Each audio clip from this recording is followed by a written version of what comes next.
திருவள்ளூர் புல்லரம்பாக்கத்தில் உயர்நீதிமன்ற உத்தரவுப்படி ஆக்கிரமிப்பில் உள்ள கோவிலை அகற்ற நடவடிக்கை எடுக்கப்பட்டிருக்கிறது. இதனைத் தொடர்ந்து அங்கு போராட்டமானது நடைபெற்று வருகிறது. இதை பற்றின மேலும் விவரங்களை எமது செய்தியாளர் பாலாஜி வழங்க கேட்கலாம். பாலாஜி வணக்கம். இந்த போராட்டம் குறித்தான விவரங்கள். வணக்கம். திருவள்ளூர் அருகே புல்லரம்பாக்கம் பகுதியில் உள்ள அருள்மிகு ருக்மணி சத்யபாமா சமேத கோபாலகிருஷ்ண சந்தான விநாயகர் கோவிலில் இடிக்க உயர்நீதிமன்றம் உத்தரவு பிறப்பித்துள்ளது. இந்த இடிக்கும் பணிகளை மேற்கொள்ள திருவள்ளூர் வருவாய்த்துறையினர் மற்றும் திருவள்ளூர் டிஎஸ்பி தலைமையிலான 50க்கும் மேற்பட்ட காவல்துறையினர் இந்த இடிக்கும் பணியில் ஈடுபட்டனர்.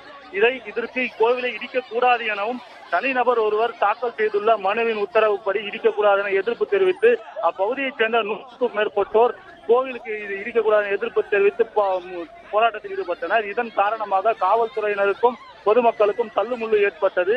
தற்போது இந்த பகுதியில் பலத்த மழை பெய்து வரும் நிலையில் மழையினை பொருட்படுத்தாமல் பொதுமக்கள் தற்போது சாலை மறியலில் ஈடுபட்டு வருகின்றனர்.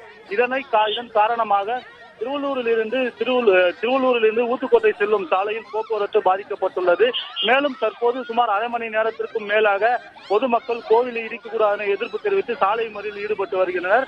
அவர்களை அப்புறப்படுத்தும் பணியில் காவல்துறை ஈடுபட்டு வருவதால் இப்பகுதியில் பதற்றம் நிலவி வருகிறது.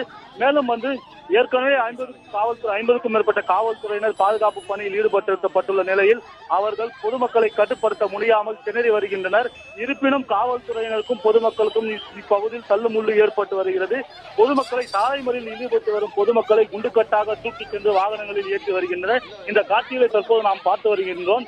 தனிநபர் ஒருவர் கோவிலை இடிக்க உயர்நீதிமன்றத்தில் உத்தரவு பிறப்பித்துள்ளதை கண்டித்தும் கோவிலை இடிக்கக்கூடாது என கண்டித்தும் 100க்கும் மேற்பட்ட அப்பகுதி மக்கள் சாலை மறியலில் ஈடுபட்டு வருகின்றனர். முக்கியமாக பெண்கள் அழுது புலம்பி தற்போது இந்த சாலை மறியலில் ஈடுபட்டு வருகின்றனர்.